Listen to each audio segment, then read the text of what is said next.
Josh was one of my favorite coaching clients when I first started and he first was in the program. So it is fabulous to have him back to talk about the dreams that have come true when we were coaching. Took a while, but we got there. Not very long when you really actually think about it. That's true. Josh is an artist, and when he was in the suites, then he was trying to make money with his art. And he had young art, race car art, t-shirt art, and so he would make these fabulous drawings and then put them on t-shirts and then sell them. And so we were working that angle and trying to figure out what kind of t-shirt, what kind of this, what kind of that. And throughout the whole time that we would be coaching, we'd be talking about, how can you make money fishing? How can you make money fishing? How can you do it? And so, well, it was right after you left the suites. Do you remember what year that was? I have no idea.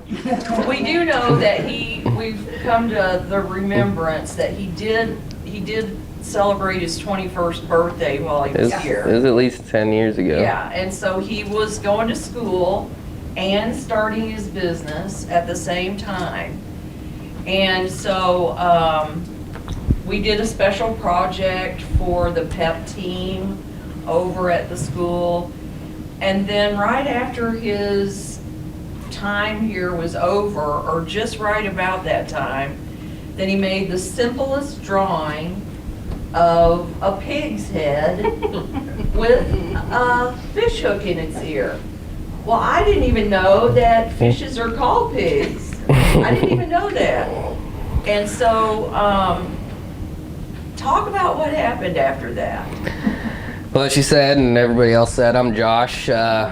Was right there for 3 years. a while. Yeah, 3 or 4, but I didn't really show up too much because I was fishing more than I was working. But yeah, I did custom designs, did logos for businesses, did shirts for race car people, did some other random things, basically anything I could figure out that would make a little bit of money at the time. The problem with it was, like I said, I was fishing too much. Another problem is that when you draw stuff by hand and don't use any computers, you spend way too much time. People don't want to pay more for that. And yeah, so it just wasn't quite working out.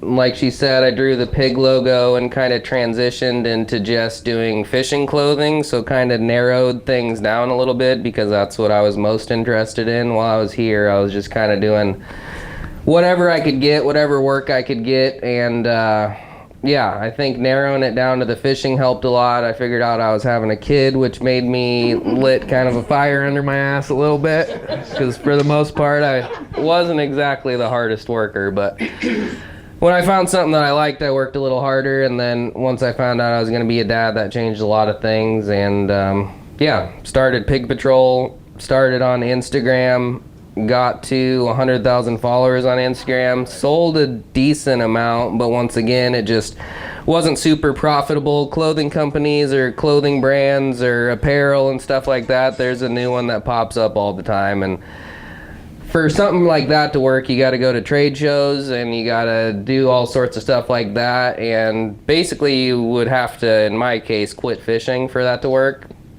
And I didn't want to do that. So, talked to a few buddies and just knew over time that YouTube was an option. And I think me and Kat were talking about it. Everybody wants to be a YouTuber, especially kids these days. I think that's the number one thing a lot of kids say is, I want to be a YouTuber. And it is possible. I mean, if I could do it, then I always tell everybody, then you can probably do it. And it was a slow road for me. Some people make videos and get going, and YouTube likes them right away. But I made 250 videos and had 900 subscribers. So there's a lot of time invested before it worked out. But now I have almost 140,000 subscribers, I think. And I've been doing YouTube full-time for over 2 years now. And basically just set a schedule, made 5 videos a week while I worked full-time and was a dad. So it was, there wasn't a lot of sleep going on for a while there. Now I'm just relaxing though, coasting. So it worked out in the end, but yeah, I don't know where I was going with that, but. Well, that's good. Tell us about one of your first exciting milestones that you experienced through this. Ice fishing was the first one regarding YouTube. That was when things started going a little bit better. Like, for the first 250 videos, I barely had a video get over 1,000 views, I think, which seems like a decent amount, but when it comes to making money off YouTube, it's really not that much.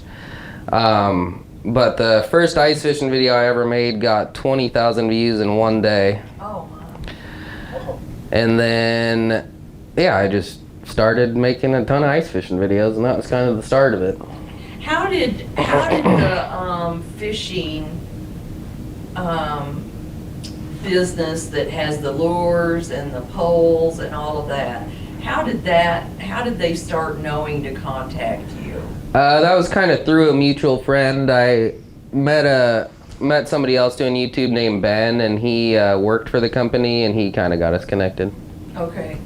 So he gave me some tips and stuff like that along the way too. So. Mm-hmm. So did you have to reach out to these companies and introduce yourself, or how? With that one, I think we just mutual friends communicated eventually, sort of thing. I never really try that hard to reach out to companies, and most of the time when they reach out to me, I say no. But the guy seemed really nice. It was a homegrown business. I liked their product, and that was the one company I said yes to.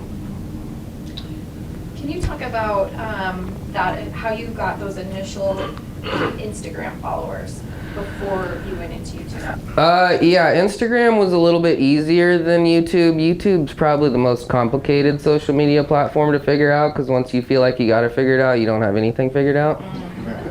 They kind of do what they want to do. But Instagram, I mean, post one a day. It's all about consistency. Try to be somewhat unique, try to be yourself, make witty captions, but another thing is being active on the app is helpful, like going around and saying, oh, nice fish, and stuff like that. I mean, that just gets people to come back and check out your page. That one worked really well. Like, I think I said it last time I did coffee. Every time I went to the bathroom, I'd go and just comment on a bunch of random shit and barely even look at it, but it works in the end, so.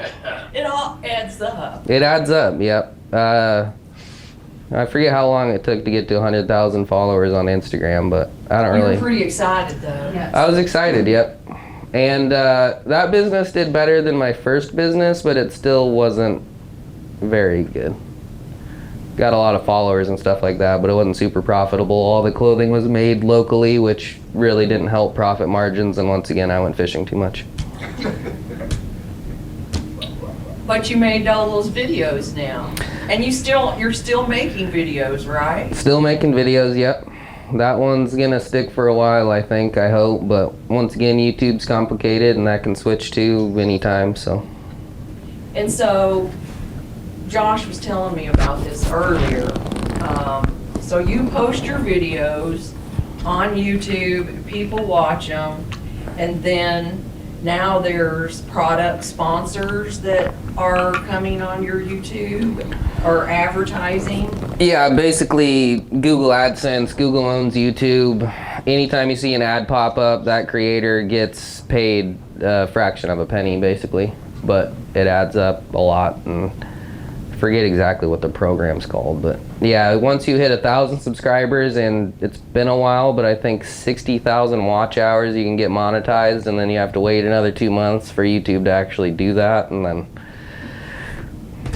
just throw stuff at the wall, see what sticks, and keep going. Mm-hmm. But once you get to that place with the 60,000 hours, then that's when they consider you to be valuable. You basically apply for a job, and the reason they do that is they don't want to monetize every channel and send out checks for 5 pennies. Yeah. So you have to get to a certain point when Sure. you've had enough people watching that Okay. they think it's worth their time, and then I believe they keep 80% of that and they pay 20% out. I'm not sure. I haven't looked at it in a while. Okay. But it works out for me. Yeah, it's working for you. Yeah. Well, tell me about where you're liking to go fishing, and is there like are people on your channels, do they want you to go different places? Do they suggest different places? Yes, pretty regularly. I don't travel too much though. Okay. Kind of just stay local, but I kind of fish like niche spots, I guess is a good way to put it. But basically, back to the ice fishing thing. Obviously, ice fishing only lasts a certain amount of time. So the first ice fishing season was good, and then the ice melted, and then I was back to getting, I don't know, a little bit more, like 2,000 or 3,000 views a video or something. And then one day just started deciding to fish smaller spots and like creeks and little puddles and catching big fish out of tiny little holes. And then once again, the first video I did like that got like 200,000 views or something. So it's all just a series of things clicking sort of thing. And then now I pretty much only do tiny puddles and stuff like that all the Okay. time, or spillways is what I call them, even if they're not called that. And basically just moving water or places that look cool for the thumbnail pretty much. But luckily for me, a lot of those places are good places to fish too, so. Does anybody run you off and tell you can't fish there? I do a pretty good job at not trespassing on purpose, but it's happened a couple times, yeah. Okay. I don't go out of my way to trespass, but yeah, sometimes it happens, you know. I need to download that app that you can see property lines and stuff, Okay. but I don't know how to figure that out, so I'll just keep trying my best and see what happens. No one's done anything too crazy to me yet, but it might It's happen. always amazing when you have someone like Josh that doesn't have a big plan, doesn't have a quarterly marketing budget, doesn't have this or that, but you still got where you're wanting to go. For me, the less organized, the better. Otherwise, I just think too much about it. Does Ashley agree with this? Well, it's worked out for us so far, but yeah, certain things probably not. I have some concerns. Yeah. Well, what's some of the things that have been disappointing on the way, or something that you thought might work that didn't really work? Well, back to not ever being able to figure out YouTube. Most of the videos that I really like and I actually catch big fish do terrible, and most of the videos that I think I shouldn't make and I think suck do really well. Interesting. So it's kind of, you can fall in love with certain videos and say this is, or think it's really great and spend too much time editing it and then making it and it does terrible. So it's kind of like, once you're done making it, move on is pretty much the best mindset to have. I think a lot of people, especially right at the beginning of trying to do YouTube stuff, they make a video and they're like, oh, this sucks, and then they just don't want to make another one or slow down or stop making it. But you gotta kind of make it, post it, and then forget about it a little bit. Well, we are celebrating our 15th year here in the Focus Suites, and Josh is obviously an alumni. So I want to, if you can remember back to when you first came here to visit, to look at office space, what made you choose the Focus Suites? Besides the cheap rent.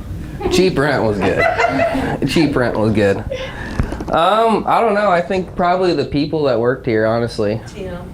I had Tim and you guys, and I don't think it had much to do with the room, because I think I was there like 10 times. I didn't go in there much, but when I did, I was looking at fishing pictures. But yeah, the people. I learned a lot while I was here, a lot of good things from you guys, and I also learned a lot of what not to do and what doesn't work. And I think people forget that that's probably the best way to learn about business, is failing a lot, some more than others. And yeah, I don't know if I necessarily figured out what to do right, but so far it's working pretty good. What do your fans or your people ask for, or what kind of comments? Other than I got, those nasty fishing comments. yeah, I get some They mean have comments. a great culture, a fishing culture that has all kinds of words that you don't understand if you're like me, a grandma that doesn't fish. What was the first question again? I got distracted. What are the things that your followers Oh. ask you about? I got pretty lucky with my followers. They're pretty dedicated. Mm-hmm. They don't ask for too much from me. They just want me to crack jokes and fall occasionally and maybe catch something every once in a while, but I don't know, I just stayed true to myself. Well, actually at the beginning of YouTube, I tried to act like everybody else, and once again, that didn't really work, so started cussing a little bit and just talking like I normally talk, and things started going a little bit better after I did that. You let your own personality come Yeah, through. just like anything, there's something set that you think is supposed to be the way to do it, and that works for some people, but that doesn't necessarily work for everybody. But a lot of the fishing TV shows and a lot of the channels on YouTube even are pretty, not necessarily goody two-shoe, but I mean, family friendlier than my channel is. Okay. So yeah, that kind of was my turning point as well, a little bit. When you let your own culture be, Just once I, just let yourself be. and I was always myself, but I don't know. Yeah, Trying I to be just, more conforming, maybe. yeah, I was trying to be a little bit too conforming, I think, at the beginning. And a lot of people did bass fishing. Most of the successful YouTubers that do fishing go bass fishing, and I did that for a while, but I never really liked it too much. And that didn't work for me either, so. Do you fish for certain kinds of fish? I mean, I- other than big ones? I fish for anything that's big, pretty much. Doesn't matter to me what it is. Besides, I'm getting a little sick of carp, but other than that, a lot of those around. But no, I fish with night crawlers a lot, fish from the bank. I think one thing with YouTube or anything, some people think having a big fancy boat and you need all this and you need all that, and that's just not relatable. I think the number one thing on YouTube and probably any social media thing is being relatable. So I just fish from the bank in like little crappy creeks in the middle of town and use night crawlers and just try my best with what I got, sort of thing. So Does it make you shocked that all these people want to watch you do that? kinda, I don't know why. I wouldn't necessarily want to watch my videos, but I'm grateful for it. But yeah, it shocks me every now and again. How many people strap a GoPro to a fish, though? Yeah, that was I had strapped a GoPro to a fish, and that video was the job quitter. That was the job quitting video. Yeah, that one got 1 million in the first week, I think. It's an awesome video. Yeah, that one got more hate than any other video from PETA folks, but Oh, did it Yeah. really? a little controversial at the same time to some people. But Oh my gosh. yeah, it's, Protecting those carp. yeah. I mean, I could have killed the fish and ate it, but they were pretty upset about me putting the camera on it for 5 minutes and then letting it go. Well, people. One thing I've learned about the internet is people will be upset about just about anything you do. Someone will. That is Josh, can you tell the story about one of my other favorite videos? I think it was an early one where you witnessed a boat ramp incident. Yeah, that was an interesting day. I was fishing at Branched Oak and wasn't really catching much, so I wasn't really gonna make a video out of it. I think I caught one fish or something, and then I was getting ready to have to go to work. And as I was getting ready to pull my kayak out, a 16 or 17-year-old girl dumped her dad's whole car and trailer into the lake. I felt bad for her. I kind of picked up a few things that were floating away into the lake, and she was bawling, and right place at the right time as far as content goes, but you got to feel for her a little bit. I did. Yeah. I definitely did. I was wondering the concerns and legalities of posting something like that without someone's permission, but I never heard anything about it. And I didn't like. Services after you instead of PETA. Yeah. No, I've done somewhat of a good job. I haven't gotten in trouble about anything yet, but you always got to kind of be careful because you don't. I mean, you're self-incriminating yourself on video, so. You got to try to follow laws, and obviously regular laws are pretty straight and narrow, but some of the fishing laws are a little wishy-washy. We ask everybody this, what keeps you perked up and motivated? Nowadays, family and kids and growing kid. But I just like fishing too, so it's pretty easy. I mean, I don't have to convince myself to go fishing very often. You don't wake up and dread that long day of fishing? No, I'm getting sick of the editing thing, and I might hire someone to do that eventually, but for now. Are you still pretty much doing it on your own? Do you have somebody? Yeah, no, I do it all myself. Okay. And I probably will for a while. Eventually I'll hire an editor, but I think that's going to be an interesting process that I'm not really ready to deal with. Probably find a few people that I don't like or a few people that don't like me, and it probably won't work out, and I'm not ready for that process yet. Yeah, you'll face that one down the Yeah, road. or I'll just keep editing, but yeah, that's the only downside is the computer time, usually about 20 Okay, 20 hours a week probably on the computer. to edit your videos. Yeah, most videos take anywhere from, if I'm really happy if I get it done in 4 hours. Sometimes 10 hours. I'm a little OCD about it, just like I was drawing. I should probably fix that, but I don't know how. So, What but kind of cameras do you use? yeah, I was gonna get at that, and then I got distracted. Back to being relatable, kind of. A lot of people use a bunch of fancy stuff, but I got a GoPro for Christmas when I was 17, and it's still hanging on strong. It's got a random blue light on it that's custom. It's not supposed to. It fell off of my car going 75 once. It's been in the water 4 times and it still works. But yeah, it's a GoPro Hero 3. It's like 34 editions ago.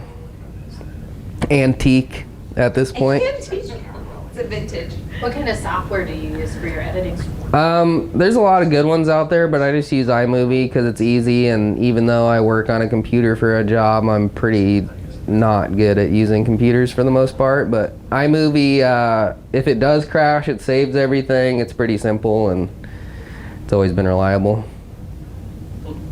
So you kind of have to get an iMac for that. I don't know much about the other ones, but it works pretty good for me.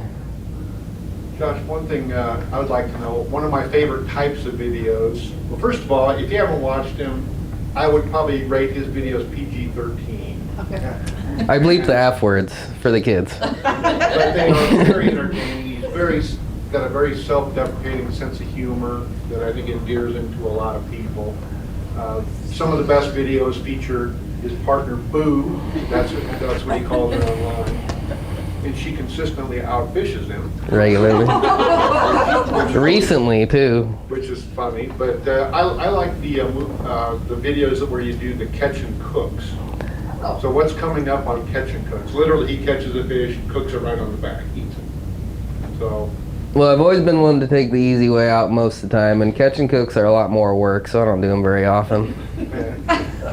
Most of the time when I get done fishing, the last thing I want to do is clean fish, let alone record me butchering a fish, let alone cooking it, and then recording me cooking it, and then I usually make a fool of myself eating on camera, so I try to keep that to a minimum too. But yeah, it's they've never really done, they do good for some people. If they did better for me, I'd probably do them more, but they, generally speaking, are on the lower end of views too. So, I mean, I like catching and cooking and eating fish, but the recording portion of it isn't necessarily my favorite.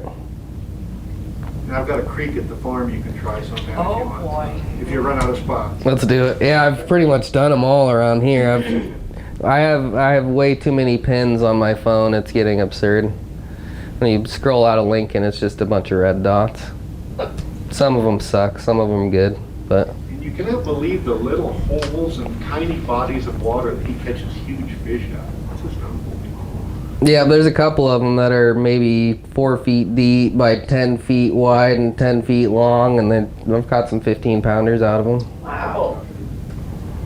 And then she was fishing a little part of Oak Creek. We were ice fishing it, and she caught like a 50-pounder out through the ice. It was like 3 foot deep, probably. Yep, 3 foot deep and 20 feet wide probably. It was a tiny little hole.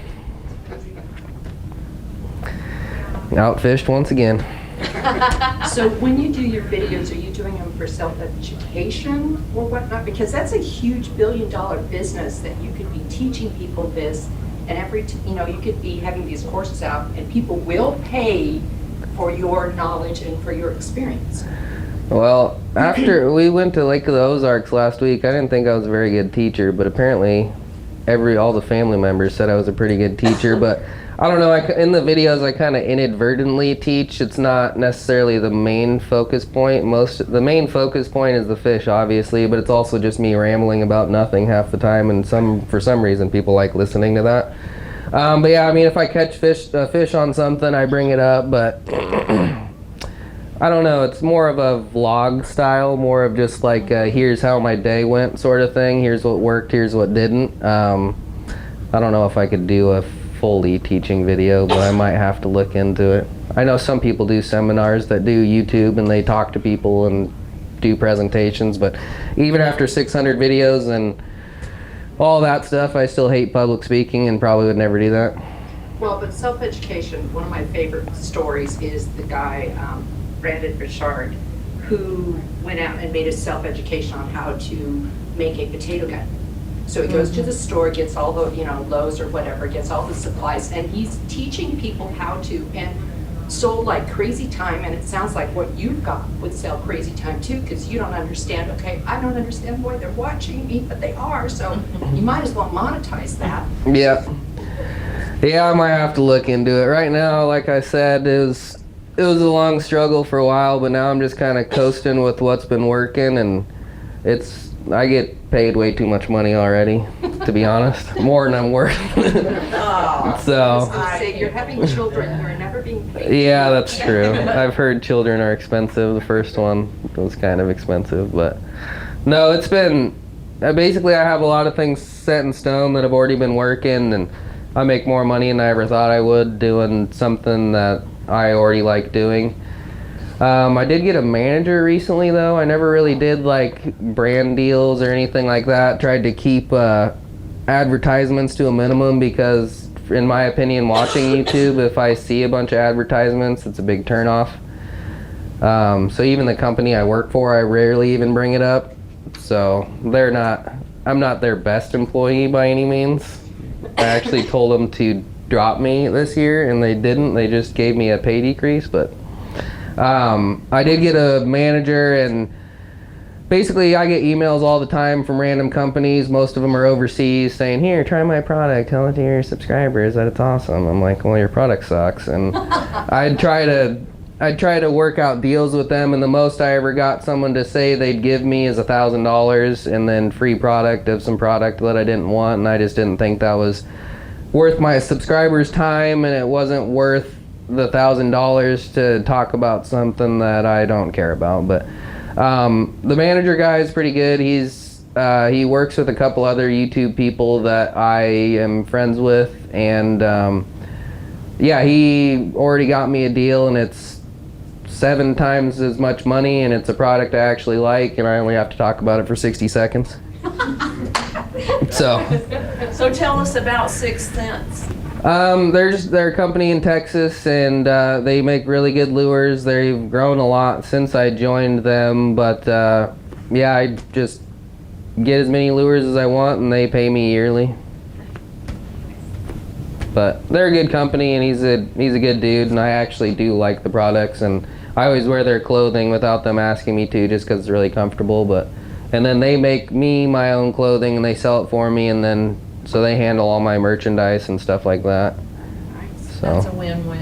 Mhm. Is your logoed merchandise still a decent revenue generator for you? Or? No, because once again, I don't really try to sell anything.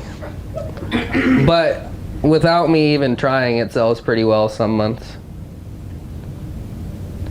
I'm working on that. I just get distracted by fishing and then forget. Well, are you wearing your product? This is the 6 Cent stuff. That company that I work for, it's their stuff, and I just wear it because it's comfortable. Okay. Kind of like my favorite shirts, just because they feel the best. Because that would be great advertisement for you to wear your own, and people look at it and like, how do I get that? Yeah, and I need to do a little bit better job at that. But also, I think the fact that I wear their company stuff all the time is the reason they still pay me and didn't drop me when I asked them to. So. Josh, now that you're a YouTube star, I'll stop. have you ever had cases where you're out in public, maybe with your wife, and somebody recognizes you and wants an autograph or something? Yeah, not too many autographs yet, but yeah, it happens pretty regularly, more and more regularly. Yeah. Yeah, that happens a lot. Grocery store, sushi. Someone took a picture with me there. Most of the time it's fine. One guy at the lake that saw me started crying. That was a hard one to deal with. It's like, man, I was excited or something. It was fine. He got it together eventually, like 10 minutes in, but. Oh my gosh. What? Did you have a question? I have two. Have you ever like thought about doing polls on YouTube or doing streaming on Twitch? I've thought about it. I mean, polls are pretty easy to do. I think I've maybe done one just to ask a question about something, but I think streaming on Twitch would be a little harder for fishing, just because, actually, I don't even know how it works. I don't know much about Twitch, but I think setting up a camera outside is going to be a lot harder than setting up one inside. I know that people are very successful on Twitch, and Twitch would be like, in my opinion, it'd be a little bit easier because you don't have to edit anything. All you'd have to do is like record you fishing, and it's like all live. So if you got like a $20 like donation, you'd get to keep all of it. hey, anything that gets me out of editing. I think building up a Twitch might be hard, but I think something similar that I need to probably do more of is go live on YouTube. I have a buddy that goes live on YouTube a lot, and he'll make anywhere from $500 to $2,000 in an hour just off donations. Yeah, I think it's a similar concept as Twitch. That's kind of like Twitch, and it would be pretty good since you have those like Instagram followers and those YouTube followers, so it would be good to advertise that too. Man, I don't know why, but going live just scares me. Say something stupid, I don't know. It's just more, I don't know. What do you talk about? You're like just sitting there, all right, what do you guys want to chat about? I don't know. We're not gonna really edit this. Yeah. Well, I mean, this is different. Now the pressure's on. Yeah. I'm all right. I'll see you guys later. I'm nervous. No, I don't know. I do need to do the live thing more, or once, or just try it because It's not that bad. I know. What if something goes wrong? Oh, she said she'll do it with you. I know, There and you even go. my buddy that does it all the time, he stayed at her house for 5 days. He was like, we can get it going. I'm like, let's just have a couple beers and just talk to each other. How do you choose where you're gonna go fish? It's getting harder and harder every day, but I don't know. Sometimes I just pull up maps and close my eyes and start poking. But I don't know, just you figure out spots that are good and spots that are bad. I have some spots that I know I can go catch fish and make a video in an hour. I have spots that I know are a little bit harder to catch fish, but if I do catch something, it's going to be better. So just kind of how far I am ahead, and having videos recorded and having videos edited kind of determines that. There's kind of some really easy spots that I can go catch fish pretty much right away, and then there's other ones that it's more of a home run attempt. But any sort of small creeks, I've fished every bridge in town, fished every bridge in Omaha that has a creek under it. Do you have a production schedule that I'm assuming? I did for a while. That was the first time I actually had a schedule and stuck to it. At first I did Monday, Wednesday, Friday, Saturday, Sunday. Wow. That was rough times. The problem was I was doing it 5 days a week, and you have to fish to get enough content to do it 5 days a week, and I was working 40 hours, and I had my kid almost all the time. So Now it's just Tuesday, Thursday, Sunday, and most of the time I skip one of those.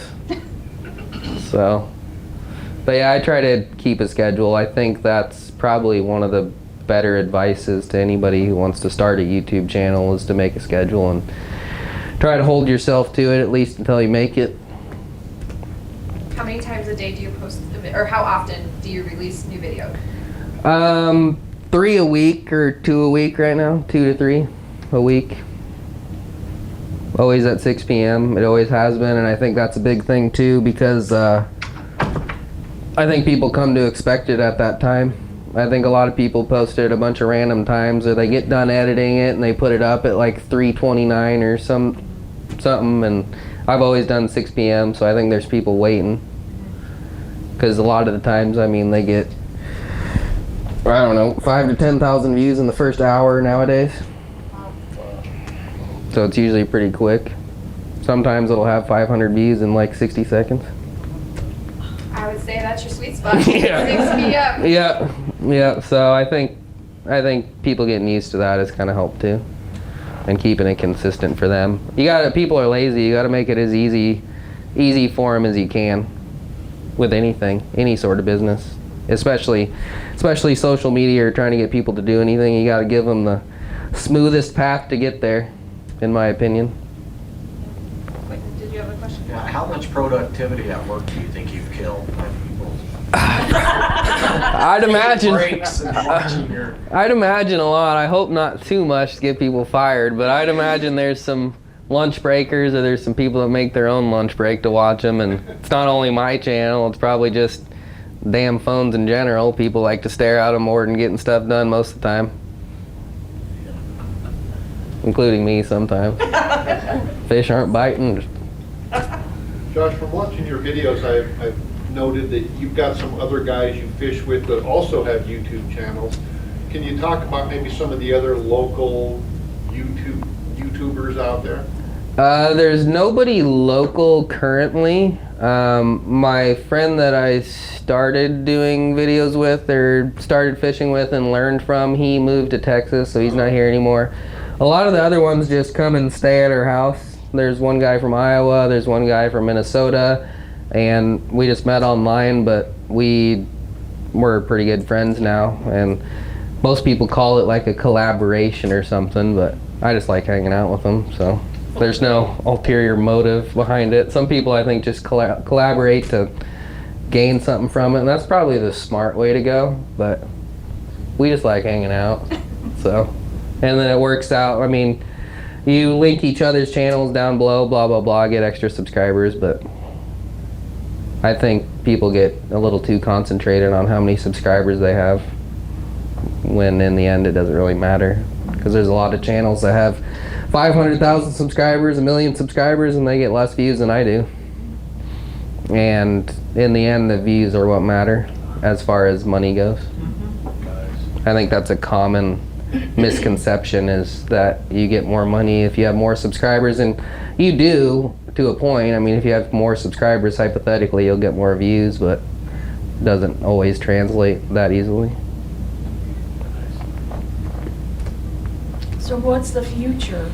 Do you have any? Keep coasting, more fishing. Do you have any places that you want to go to fish, or? I mean, I got some bucket list things that I'll get done when the kids grow up, but for now I like staying home. I like sleeping at home, and once again, I think it's relatable for me just to go fish some crappy puddle close to home rather than extravagant trips. And most of the time, the extravagant trips don't equate to more views, and honestly do worse because it's just not as relatable. And I honestly think if I bought a boat, it would only hurt the cause and not help, which is surprising to some people. But if I bought a boat and started fishing a boat, people would, oh, you're too rich now, you got too many nice things. But I don't even really like. Maybe you can get a crappy boat. Yeah, I got a crappy kayak that's sitting in the driveway rotting away, but yeah, if I were to get a boat, it'd be a crappy one. Crappier the better. We'll break down in the middle of the lake. It's content right there. Yeah. Maybe it was sinking and you had to Yeah. use your go thing. Yeah, as long as the camera made it through, then yeah, that'd be some good content too. But no, if I'm not that desperate for views, I'd make sure there was no holes in the boat first. But yeah, What happens? I think a little crappy one with a motor that doesn't break down because I don't know how to fix them would be ideal. Yeah, start paddling around. Yeah, maybe eventually. No rush, child first, and then our driveway's tiny too, so no room for a boat. You just need the boat, then the trailer, then the whatever to haul everything, and then all the time to take it out and put it back in. See, if there's 3 items or 3 steps that I gotta go through to get something, I'm out. It's too much. It's too much work. He's a simple fisherman. I'm a simple man. He likes the big pigs and likes to keep it simple. Simpler the better. Okay. I think some people overthink, You're doing it. especially You're social doing it. media. I But- think many people overthink it. I think thinking can get in the way of doing. And there's never going to be the most perfect scenario to do things. We always think, oh, well, when I do this, then I'll do that. When I do this, then I'll do that. Yeah, it causes a little bit too much waiting. It is, yeah. So just jumping in and doing it and learning it sometimes is the best way. Learn from your mistakes, best way to do it. Yeah, And if you're not doing anything, then you're not making mistakes either. yeah, exactly. Any final questions for Josh before we wrap up? What do you do with your fish? I mean, do you eat them all, or do you just get so many that you donate them somewhere or whatever? I keep probably about 1% of the fish I catch. Usually just let them go. Okay. I'll keep some sometimes and give some to family members occasionally. She's liked fish recently, so a few more fish have died this year. When the wife growing a child wants fish, we'll take them out. But other than that, most of the time I fish all day, and the last thing I want to do is come home and clean fish. You can always take to the on the hook fish and food truck that shows up. I could. I think I have That's to. fresh fish. I think I have to get some sort of license or something like that though for that. I'm not sure. I think to sell fish around here, you got to get like a commercial fishing license or I something. just meant visit them. Oh, just go to it? Yeah. Yeah, if you want have to to eat clean it, fish. just go. Pick it up. What are we doing for lunch? Well, thank you so much, Josh, for being here. No problem. And thank you to Community Development Resources for providing our candy and coffee each week. And everybody stick around, ask Josh more questions, mingle. We'll see you back next week when I will be in that seat. Oh, the hot Hear my seat. story. Thank you, everyone. Thanks.